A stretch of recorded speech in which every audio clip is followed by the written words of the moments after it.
గూడవెల్లి జాతర చారిత్రక మరియు పురాణ నేపథ్యం ప్రకారం ఈ క్షేత్రంలోని శివలింగాన్ని సాక్షాత్తు శ్రీరామచంద్రమూర్తి స్వయంగా ప్రతిష్ఠించారని పురాణాలు చెబుతున్నాయి. రావణ సంహారం అనంతరం కలిగిన బ్రహ్మత్యా దోషాన్ని నివారించుకోవడానికి రాముడు ఈ పవిత్ర స్థలంలో శివలింగ ప్రతిష్ఠ చేశాడని చరిత్ర పేర్కొంటోంది. పూర్వకాలంలో మాండవ్య మహర్షి ఈ ప్రాంతంలో కఠినమైన తపస్సు ఆచరించారు. ఆ మహర్షి తపోబలం వల్లే ఈ క్షేత్రానికి అపారమైన పవిత్రత లభించిందని భక్తుల విశ్వాసం.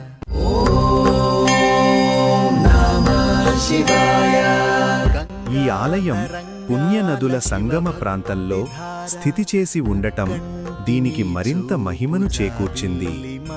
ఈ క్షేత్రాన్ని దర్శించి ఇక్కడి నదిలో స్నానమాచరిస్తే కాశీకి వెళ్ళినంత పుణ్యం లభిస్తుందని భక్తులు గాఢంగా నమ్ముతారు. అందుకే ఈ ప్రాంతాన్ని దక్షిణ కాశీగా పిలుస్తారు.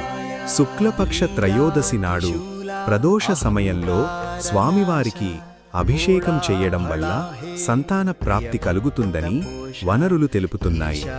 అంతేకాకుండా పిల్లలకు ఆయురారోగ్యాలు సిద్ధిస్తాయని విశ్వాసం.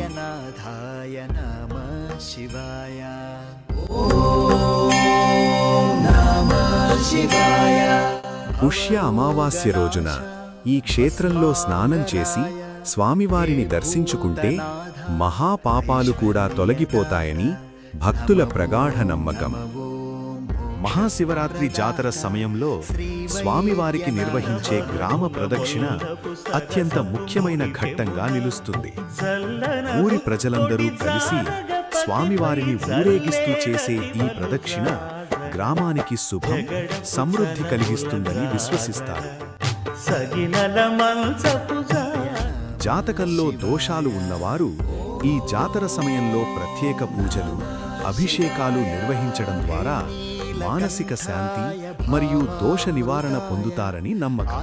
ఈ ఆలయంలో శివలింగంతో పాటు పార్వతీదేవి, కుమారస్వామి, వినాయకుడు మరియు నాగదేవత ప్రతిమలు శివ పంచాయతన రూపంలో కొలువై ఉండటం విశేషం. ఈ ఆలయానికి రక్షకుడిగా, క్షేత్రపాలకుడిగా ఆంజనేయ స్వామి కొలువై ఉండటం ఇక్కడి మరో ప్రత్యేక ఆకర్షణ. గూడవెల్లి జాతరకు హాజరవడమంటే నిజంగా ఆత్మకు ఒక ఆధ్యాత్మిక ఆసుపత్రిలోకి అడుగుపెట్టినట్టే అనిపిస్తుంది. శారీరక వ్యాధుల నుంచి విముక్తి పొందేందుకు మనం ప్రత్యేక వైద్య కేంద్రాలకు వెళ్ళినట్లే ఆధ్యాత్మిక భారాలు తొలగించుకోవడానికి భక్తులు ఈ జాతర సమయంలో ఇక్కడకు చేరుకుంటారు. ఇక్కడి పవిత్ర సంగమ జలమే ఔషధంగా, శాస్త్రోక్త పూజా విధానాలే చికిత్సగా మారి గత కర్మల నుంచి శాంతిని ప్రసాదిస్తాయని భక్తుల విశ్వాసం. అందుకే గూడవెల్లి జాతర అనేది శరీరానికి కాదు, ఆత్మకు వైద్యం చేసే పవిత్ర క్షేత్రంగా భావించబడుతోంది.